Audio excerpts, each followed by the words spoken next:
Assalamualaikum warahmatullahi wabarakatuh.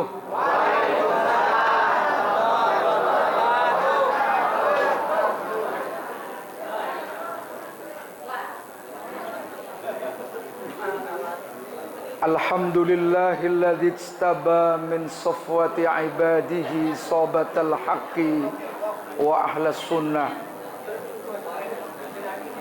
Wassalatu wassalamu ala sayyidina wa habibina wa syafi'ina wa qurrati a'yunina wa maulana Muhammadin sallallahu alaihi wasallam tafaddulan minhu ta'ala wa minna wa ala alihi wa ashabihi alladzina jahadu fi sabilihi wa nasharu syari'atahu ila jami'il amkinati wal azminah. Rabbi syrah li sadri wa yassir li amri wahlul uqdatam min lisani yafqahu qawli. Subhanaka la ilma lana illa ma 'allamtana innaka antal alimul hakim. Amma ba'du.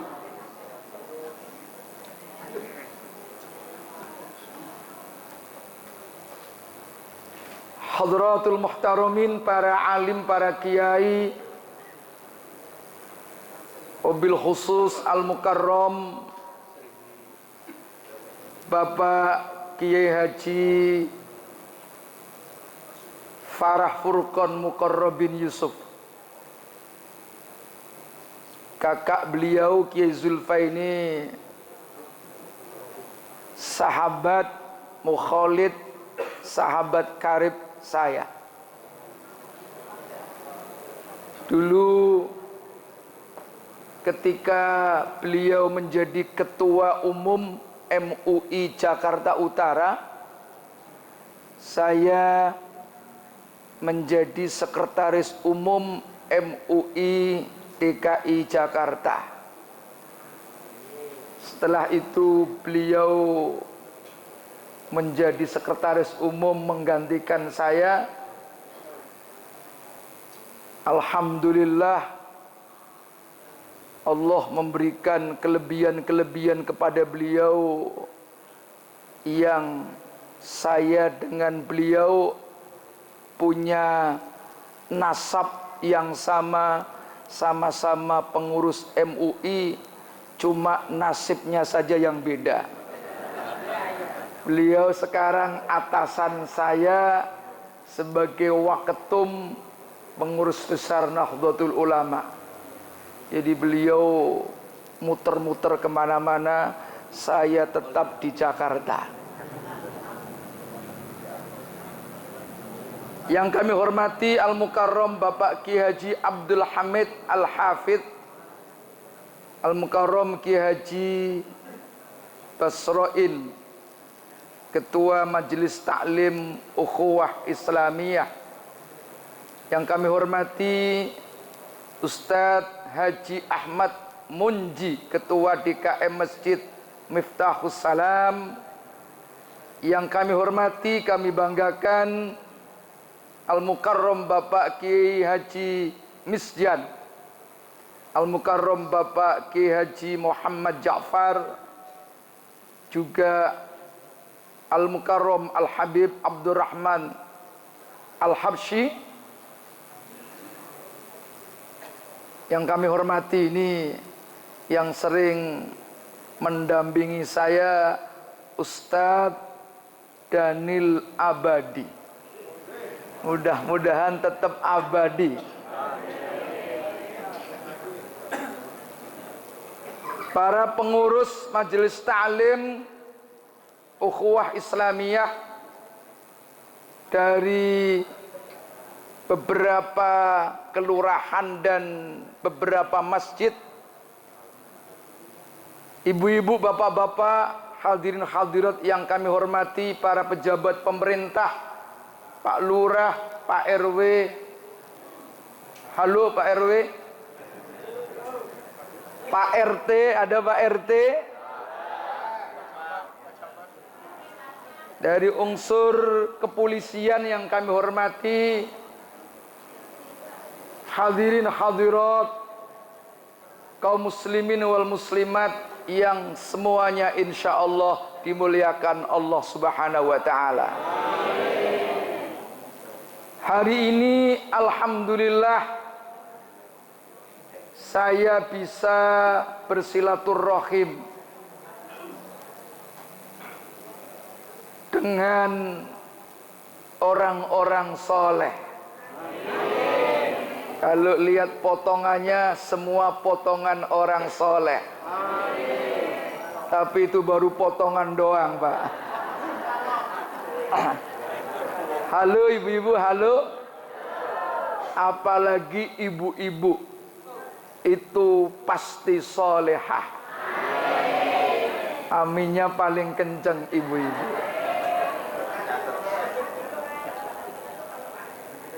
Karena semua muslimat Indonesia ini insya Allah bakal masuk surga semua.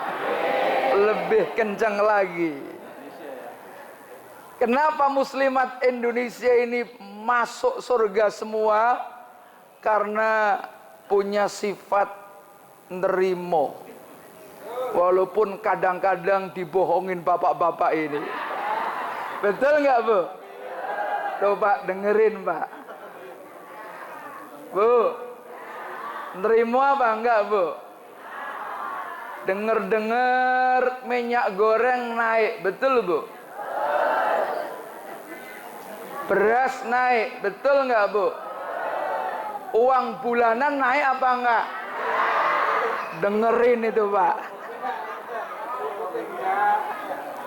Jadi ibu-ibu itu seneng kalau diajak ngerasanin bapak-bapak itu. Jadi melalui forum maulid ini, saya mengingatkan bapak-bapak, sebetulnya ada protes dari ibu-ibu yang belum disampaikan. Pagi hari ini saya mewakili ibu-ibu semua menyampaikan pesan utama ibu-ibu bahwa uang bulanan ternyata belum naik. Betul nggak itu, Pak? Mudah-mudahan bulan depan naik. Setuju nggak, Bu? Maunya memang.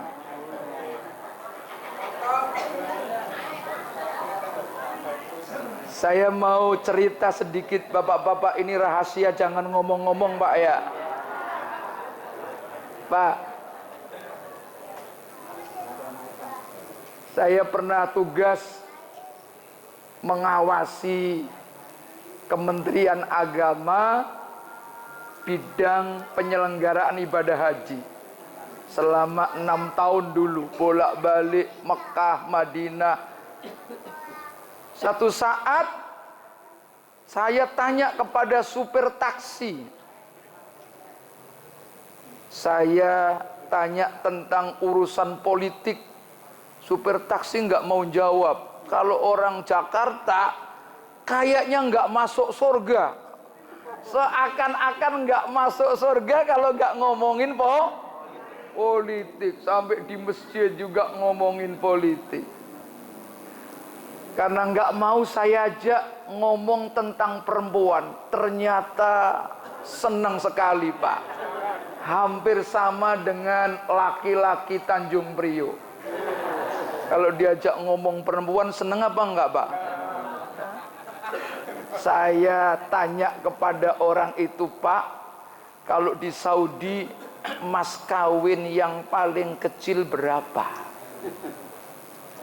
Dia jawab, seingat saya kira-kira kurang lebih 25.000 real. Itu 25.000 real kalau buat beli mobil dapat bagus walaupun second. Artinya mas kawin yang paling kecil di Saudi itu seharga mobil.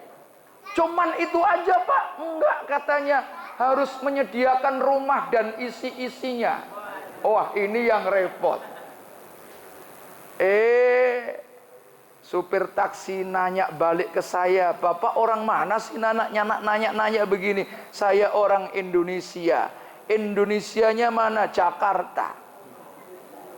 "Kalau di Indonesia mas kawin paling sedikit berapa Pak?" "Waduh, kasih tahu apa enggak nih?" Saya agak diplomatis aja, "Pak, itu duit 25.000 real. Kalau untuk mas kawin di Indonesia Bapak bisa nikah 4 kali," saya bilang. "Alamat Bapak mana?" "Maksud lo ngapain pakai nanya-nanya alamat?" Di Jakarta ini kadang-kadang mas kawinnya nggak enak didengar kalau disebutkan. Tapi saking pinternya laki-laki ini, ya, kadang-kadang mas kawin menggunakan kata-kata yang seakan-akan agamis, padahal nggak ada hubungannya dengan agama. Misalnya nih contoh, "Saya nikahkan saudara dengan anak kandung saya dengan mas kawin seperangkat alat sholat." Ada nggak yang begitu? Wong sampean pelakunya semua. Iya Bu, bener nggak Bu? Seperangkat alat, isinya sajadah sama mekena. Kira-kira di pasar uler berapa itu harganya? Di Tanah Abang berapa Bu? 500.000 sudah bagus, betul nggak Pak? Oh, kira-kira duit 500.000 kalau dibelikan emas dapat berapa gram itu Bu? Halo ibu-ibu, halo. Dapat berapa gram? Setengah gram. Kan nggak enak itu. Dengan mas kawin setengah, enak nggak tuh? Nggak enak didengar. Kalau emasnya 24 karat nggak dapat. Mungkin dapat 1 gram tapi emasnya sekarat.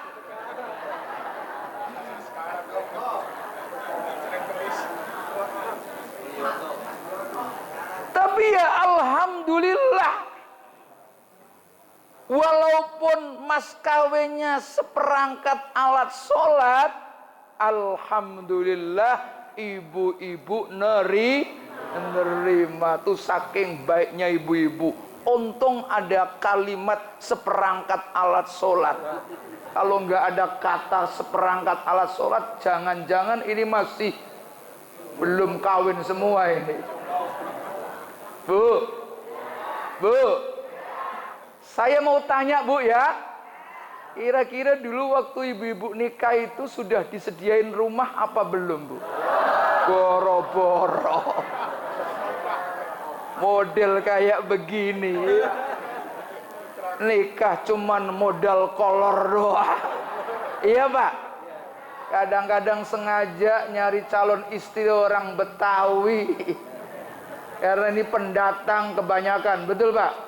Orang Jawa, orang Sunda datang ke Jakarta nyari istri orang Betawi.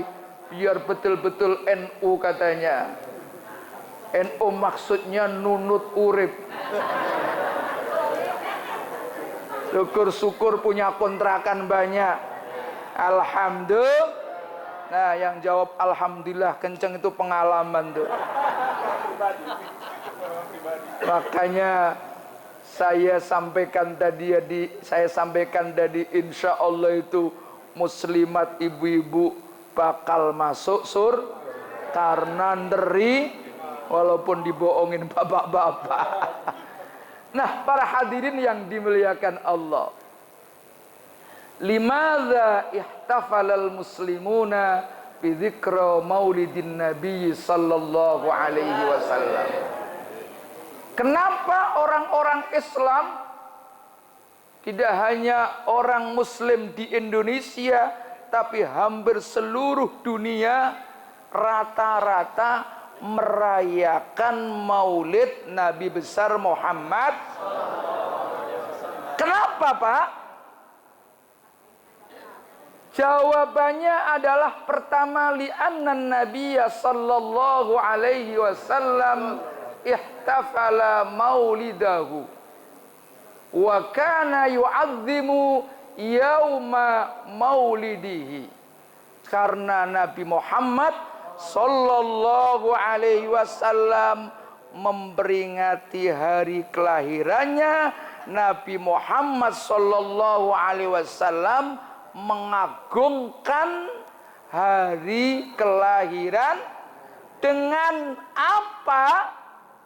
Diriwayatkan dalam hadis riwayat Imam Muslim an Abi Qatadah radhiyallahu anna Rasulullah sallallahu alaihi wasallam, sesungguhnya Nabi suila ditanya tentang apa? An saumi yaumil isnain, ditanya tentang puasa hari Kenapa sih Nabi setiap hari Senin kok puasa? Lalu Nabi menjawab, fihi wulidtu, karena pada hari Senin itu wulidtu, aku, kata Nabi, dilahirkan. Karena Nabi dilahirkan hari Senin, maka Nabi memperingati hari kelahirannya, yaitu dengan cara melaksanakan ibadah puasa. Nah, oleh karena itu dalam pandangan ulama, metode cara itu bisa berkembang, bisa berbeda-beda. Yang penting prinsipnya, rohnya, spiritnya sama dalam rangka ibadah kepada Allah Subhanahu wa ta'ala. Kalau di Indonesia memperingati Maulid dengan cara mengadakan peringatan Maulid, tadi baca apa Pak? Baca Rawi, baca Al-Barzanji ya. Dulu anak-anak Jakarta itu yang namanya Al-Barzanji rata-rata hafal orang Jakarta. Tapi itu orang Jakarta dulu. Orang Jakarta kapan Pak? Dulu. Saya juga ingat dulu, tapi ya, dulu di kampung-kampung anak-anak kecil itu tiap malam Jumat perjanjenan. Kenapa disebut perjanjenan? Karena yang dibaca adalah Maulid Al-Barzanji yang dikarang oleh Sayyid Ja'far Al-Barzanji. Maka disebut itu dulu, nggak tahu sekarang. Yang sekelasnya kelas 1, kelas 2 baca yang nomor pertama, Abtadi'ul imla bismidzatil aliyah mustadirrong faidul barakati alama ana lahu wa aula. Pindah yang agak gedean lagi, kelas 3, baca nomor 2. Wa ba'du fa aqulu huwa sayyiduna Muhammad bin Abdullah bin Abdul Muttalib wasmuhu Syaibatul Hamdi humidat khisaluhu saniyah.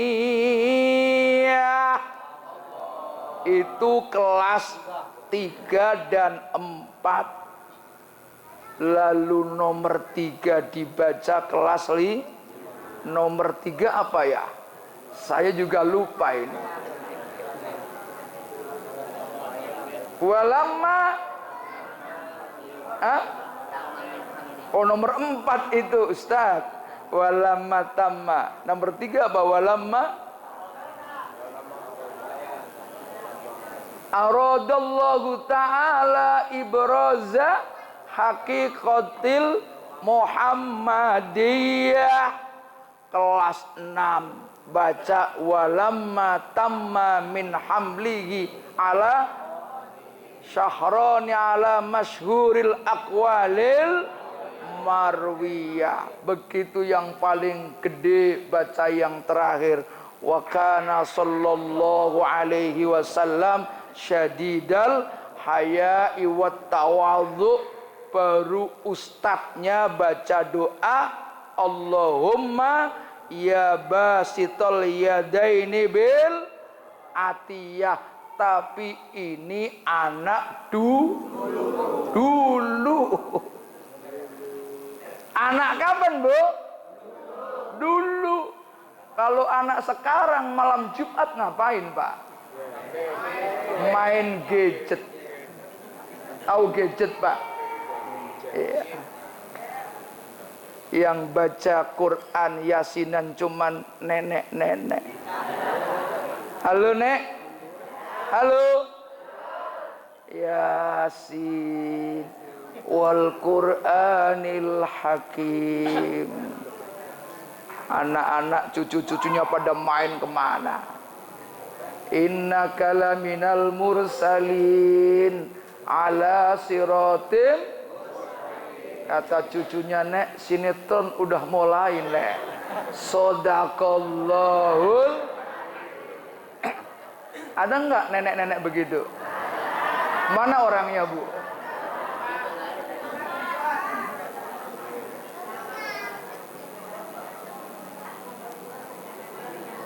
Jadi para hadirin yang dimuliakan Allah,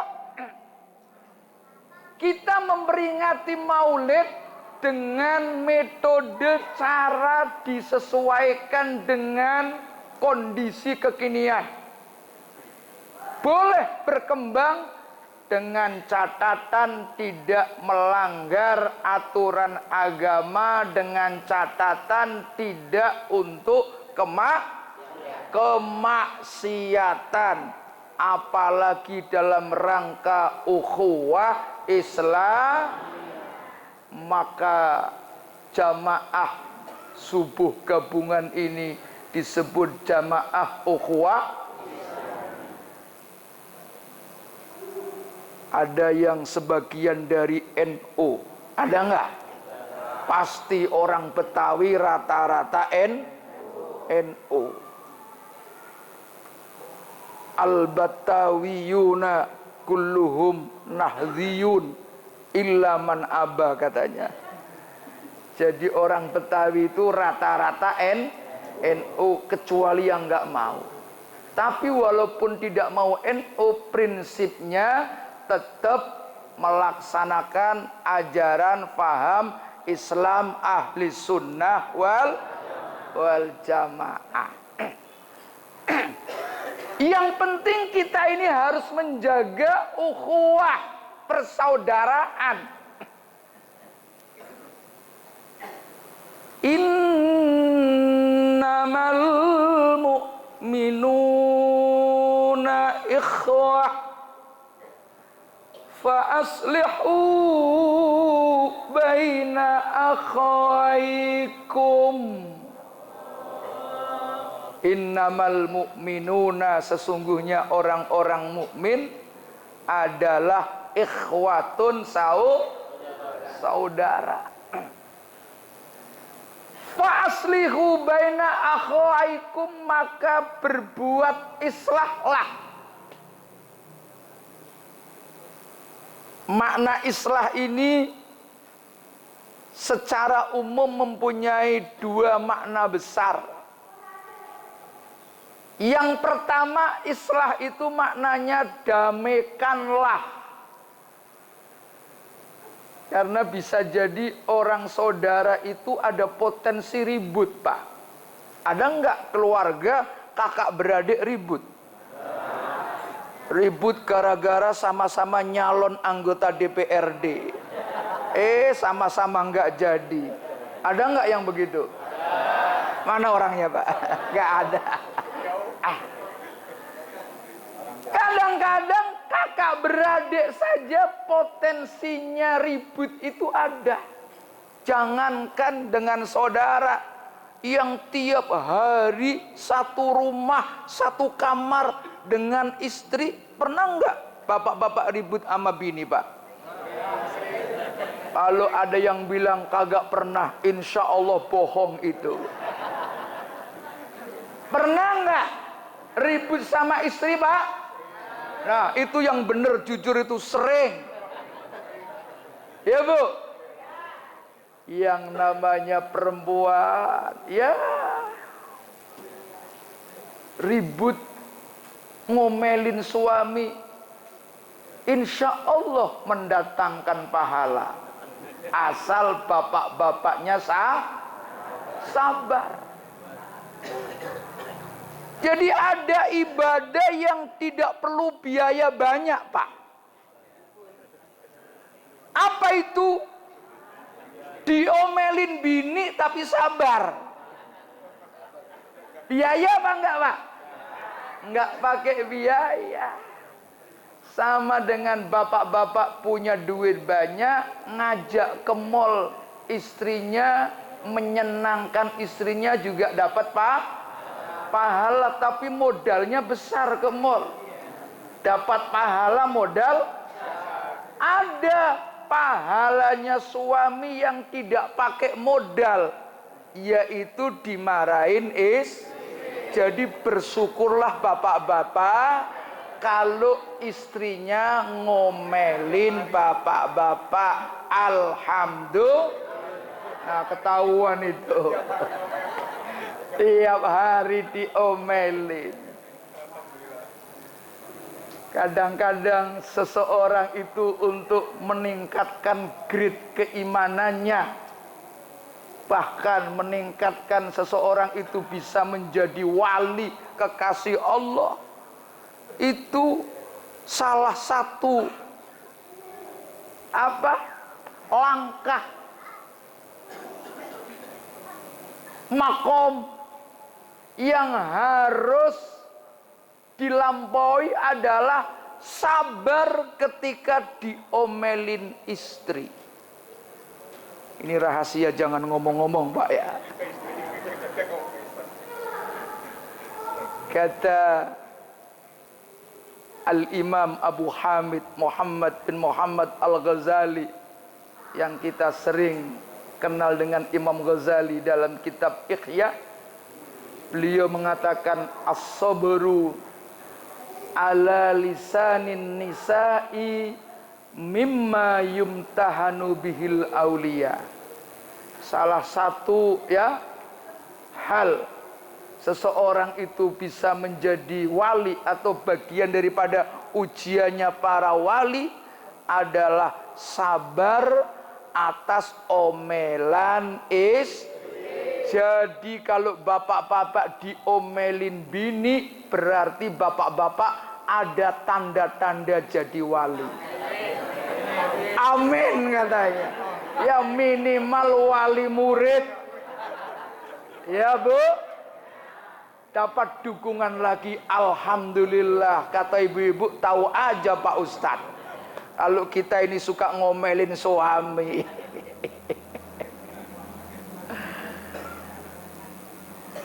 Jadi hari ini kita mengadakan maulid, ya,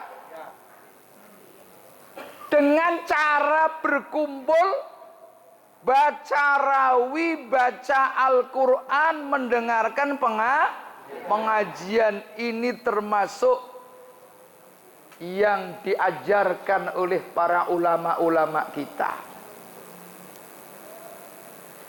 Yang nomor dua, kenapa kok umat Islam itu mengadakan maulid? Kalau tadi karena Nabi melaksanakan, yang nomor dua, apa alasannya bapak-bapak kok mengadakan maulid?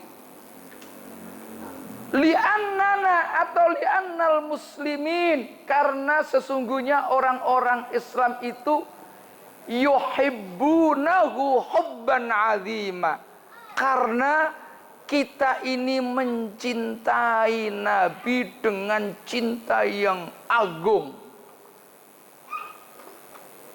Walaupun kadang-kadang kelakuan kita ini belum sepenuhnya benar, Pak ya. Kadang-kadang kita ini benar pagi hari, sore kagak benar. Ada yang benar siang hari, malamnya nggak karu-karuan. Ada nggak? Insya Allah tidak ada. Tapi kalau yang namanya cinta itu nggak pandang bulu. Ada banser nggak nih? Ada banser mencintai fatayat cantik banget. Padahal banser itu agak culun, Pak. Nekat apa enggak tuh?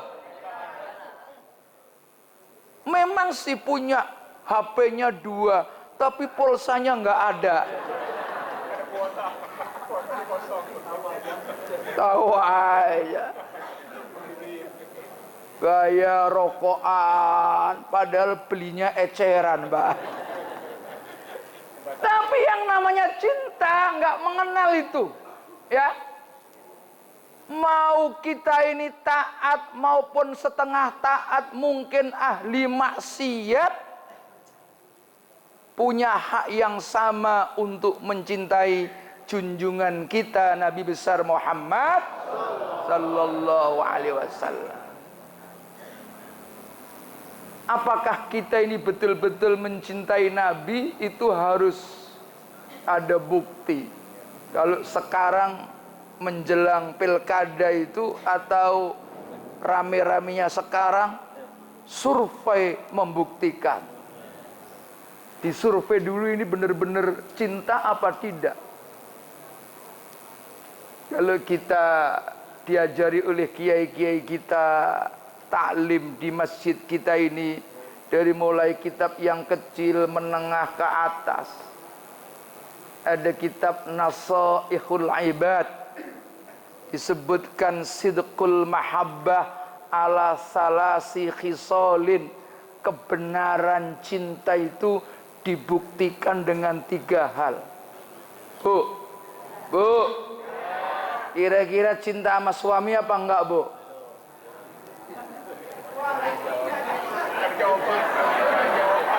Cinta kalau uang bulanan naik katanya, itu namanya belum cinta karena masih ada persyaratan. Bu, halo Bu. Dibuktikan 3 hal. Apa? Yang pertama adalah ayyakhtaro kalama habibihi ala kalami ghairihi.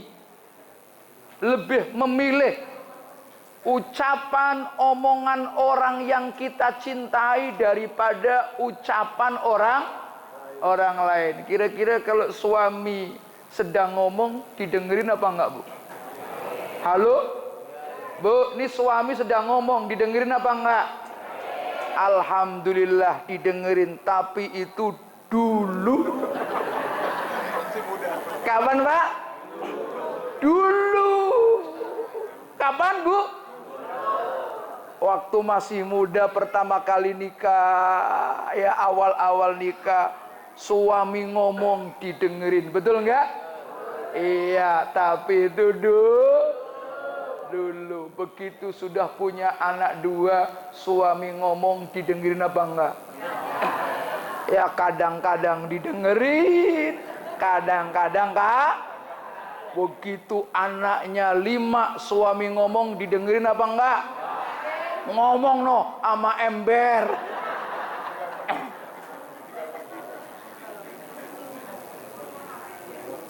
Jadi kebenaran cinta itu lebih memilih omongan orang yang kita cintai daripada orang lain.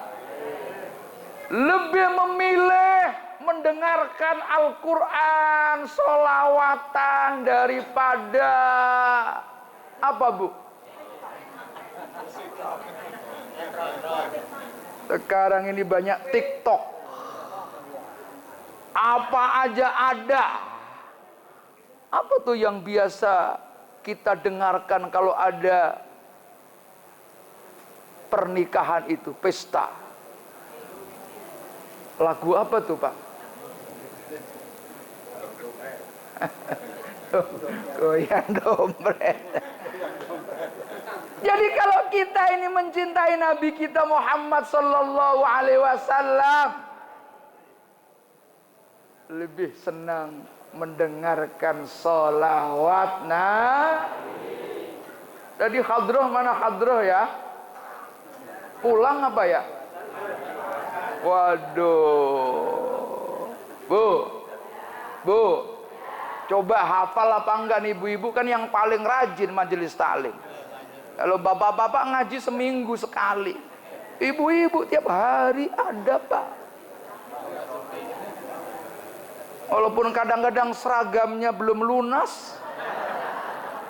Iya, Bu. Halo, Bu.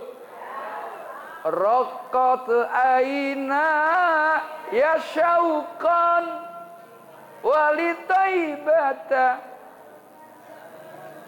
fa'ataitu ila habibi fahda ya qalbu arif salli ala Muhammad assalamu alaika ya Rasulullah assalamu alaika ya Habib ya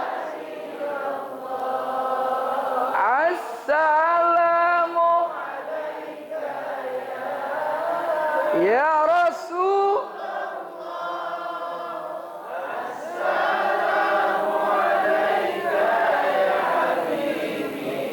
ya Nabi Allah.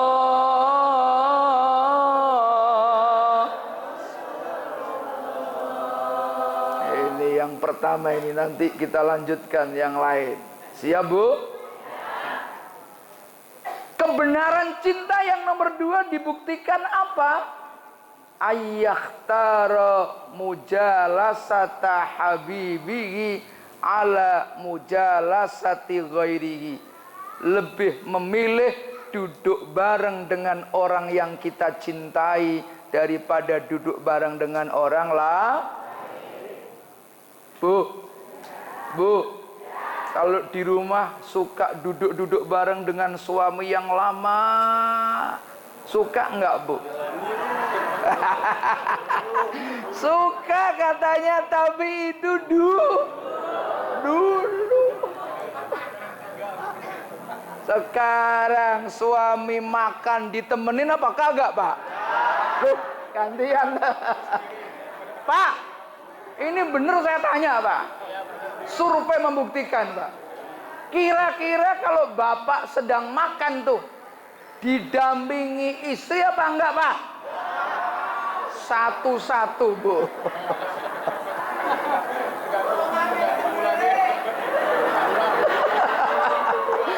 Suruh ngambil sendiri. Noh, ikannya ada di laci.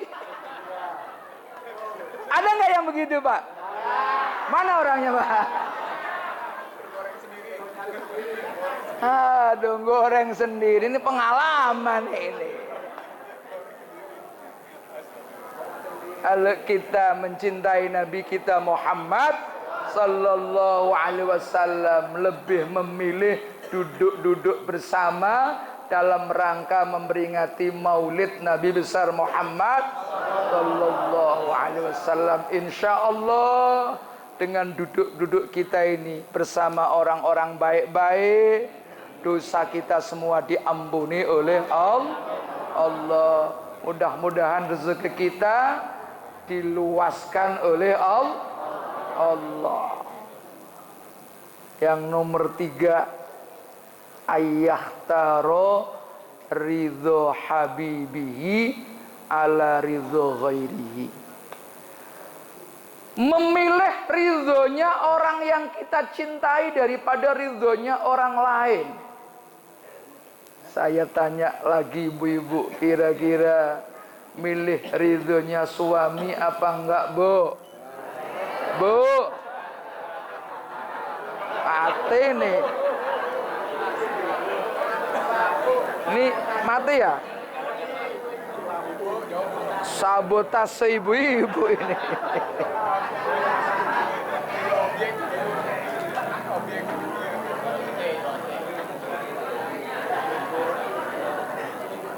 Anjlok, anjlok.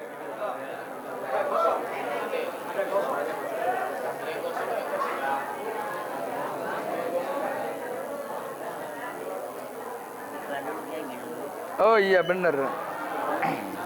Tes ya.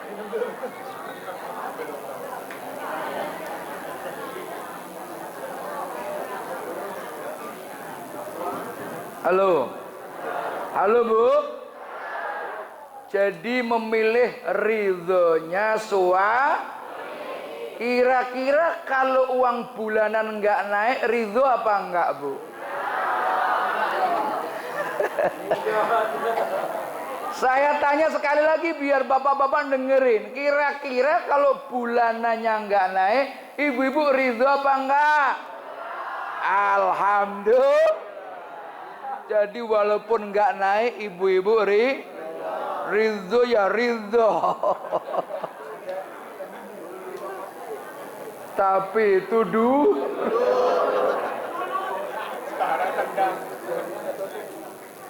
Yang penting kita ini mendapat ridhonya Allah. Kalau Allah sudah ridho, walaupun kadang-kadang rezeki kita ini sebatok tapi tidurnya ngorok, karena dapat ridhonya Allah.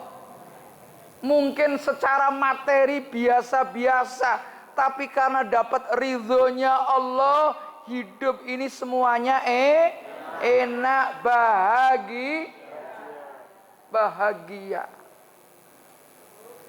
Kuncinya tadi qanaah, nerima bahwa segala sesuatu itu adalah bagian dari qadha dan qadarnya Allah. Segala sesuatu yang bagian dari qadarnya Allah, qadha dan qadarnya Allah itu adalah yang terbaik bagi kita. Semua ini yang terbaik. Ibu-ibu nih punya suami yang model begini, yang nggak pernah naik bulanannya, itu yang terbaik ya, Bu. Bu, maka nggak boleh mikirin rezekinya orang, apalagi mikirin suaminya orang.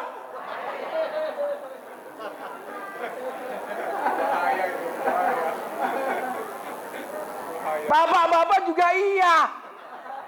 Ini berlaku umum. Jangan mikirin rezekinya orang, apalagi mikirin bininya orang. Semua yang Allah berikan kepada kita itu yang terbaik. Cuma kadang-kadang kan kita ini ngeluh, kok dari dulu rezeki kita segini aja. Ada nggak, Pak? Ya. Orang lain sholat kagak, ikut majelis taklim ukhuwah Islamiyah apalagi boro-boro, subuhan jarang, bahkan sholat subuh kadang-kadang usolli fardhu subahi rakaataini kesiangan lillahi ta'ala. Sholat subuhnya saja kawanan, tahu kawanan, kesiangan. Kesiangan, kawanan itu kesiangan. Tapi kok rezekinya, duitnya banyak. Sementara yang rajin-rajin ini biasa-biasa saja. Ada nggak yang kadang-kadang hati kita ini usil begitu, Pak? Iya. Kadang-kadang yang banyak menurut kita ini belum tentu terbaik bagi kita, Pak. Karena apa? Allah memberikan rezeki kepada kita ini sesuai dengan takarannya masing-masing.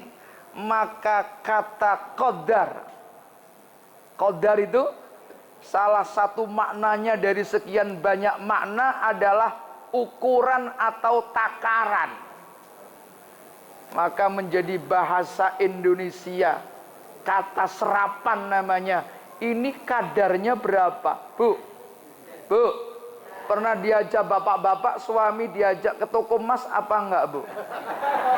Pernah diajak ke toko emas apa belum? Saya cuma ngingetin doang bapak-bapak. Ya. Pernah tapi itu dulu. Daripada ngaku sekarang udah enggak lagi, betul, Bu? Nah, saya ngingetin lagi supaya kembali ke kembali yang dulu itu, Pak. Ibu-ibu nanya, ini kadarnya berapa? Takaran ukurannya berapa?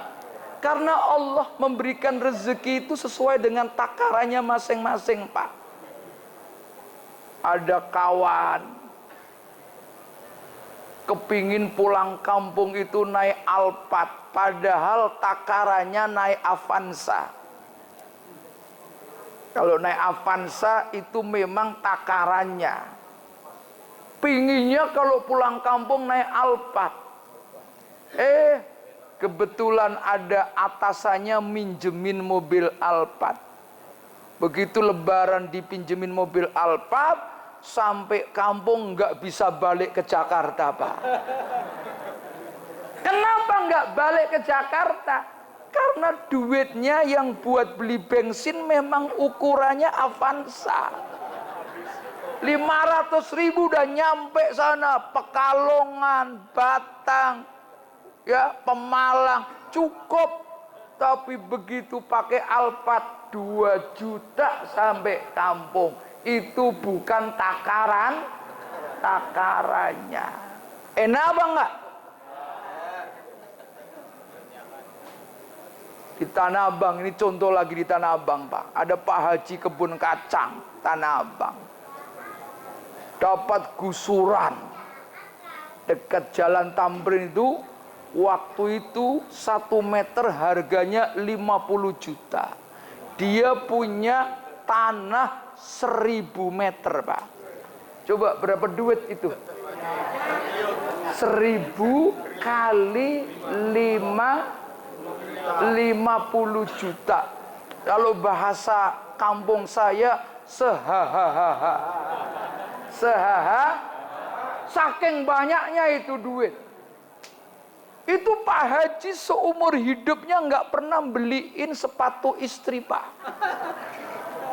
Saking senengnya nggak pakai ngomong bini mau membuat surprise kepada istri, langsung datang ke mall Grand Indonesia.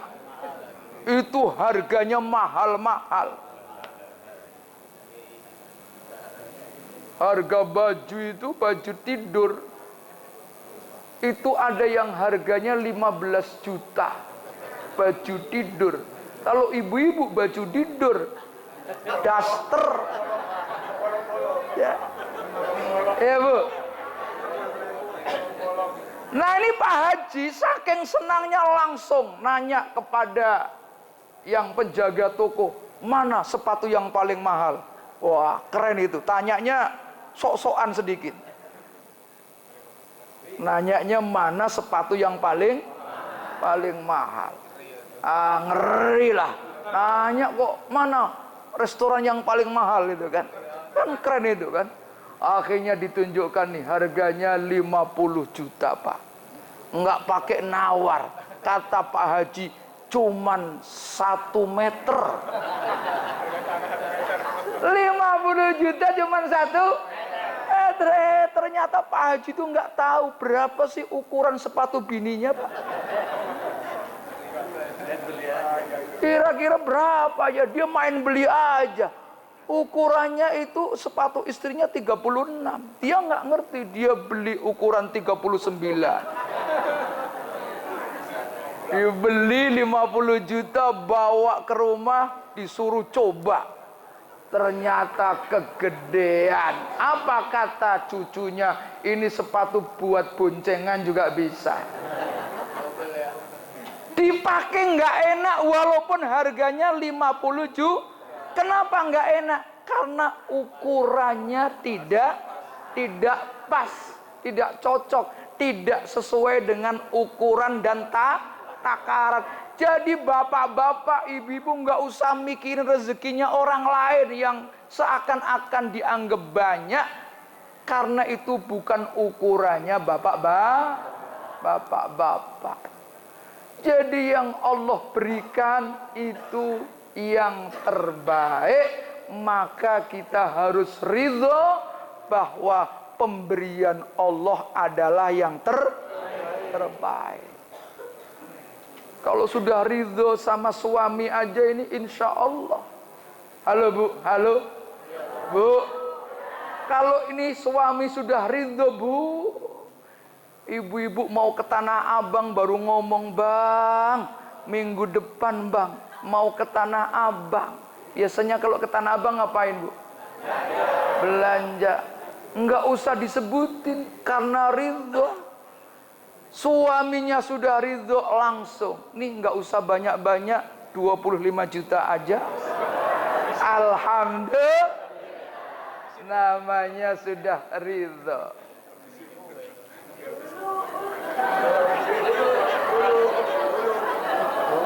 Bu, pernah nggak seperti itu suami ibu-ibu? Pernah, tapi itu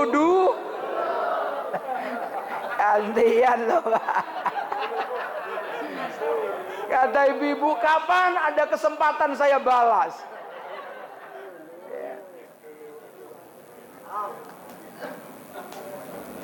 Kalau supaya kita ini dapat ridhonya Allah, ridhonya suami,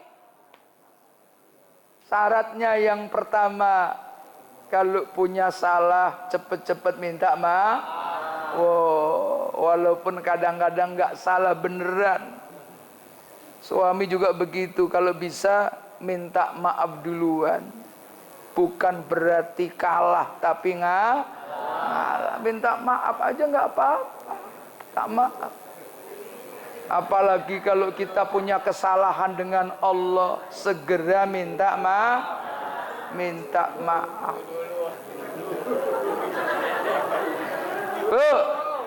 Bu, kalau punya salah segera minta maaf apa nunggu lebaran Bu? Iya. Kalau minta maaf langsung itu dulu. Kalau sekarang nunggu lebaran katanya, ntar aja dah lebaran minta maaf. Kalau kita ingin mendapatkan ridhonya Allah, sering-sering minta ampun kepada Allah, istighfar kepada Allah. Astagfirullah